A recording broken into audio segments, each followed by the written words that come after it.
Kasunod ng proklamasyon ng bagong 12 senador, maugo ngayong pinag-uusapan ang magiging liderato ng Senado. Si Senator-elect Ping Lacson, nakausap na umano ang mga kapwa-senador kaugnay sa magiging komposisyon ng ika-20 Kongreso. Nakatutok si Mav Gonzalez. Hindi bababa sa 13 senador na raw ang nakausap ni Senator-elect Ping Lacson kaugnay sa magiging komposisyon ng 20th Congress. Layunin daw nilang magkaroon ng independence, kredibilidad at transparency sa Senado. 13 senador ang kailangan para makapagluklok ng Senate President, pero hindi sinabi ni Lacson kung nagkasundo silang mga nakausap niya kung sino ang dapat umupong leader ng Senado. Kaya kung sino man yung masuportahan, ito lang lagi naming ipagdidiinan. Kailangan independent tayo, kailangan transparent tayo, at kailangan competent tayo. Wala akong sinasabing gano'n. Ano? Kasi collective yan collegial yung Senado. 13 votes will mean a change in the leadership. No? Dahil yun ang nasa rules, di ba?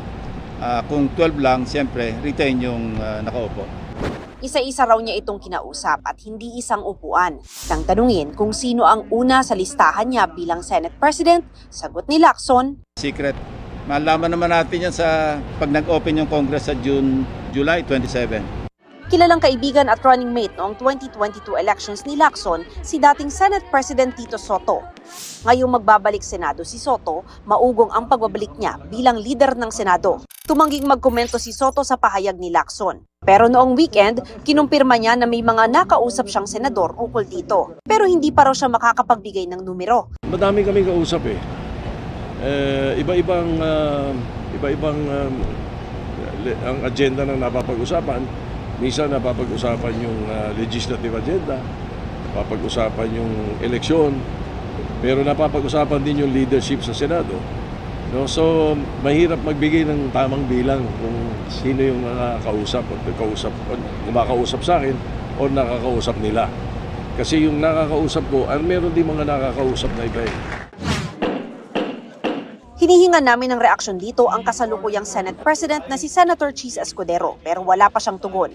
Nauna na niyang sinabi na hindi dapat talikuran ng sino mang senador ang responsibilidad sakaling siya ang suportahan ng mayorya bilang Senate President. Para sa GMA Integrated News, Mav Gonzalez, nakatutok, 24 oras.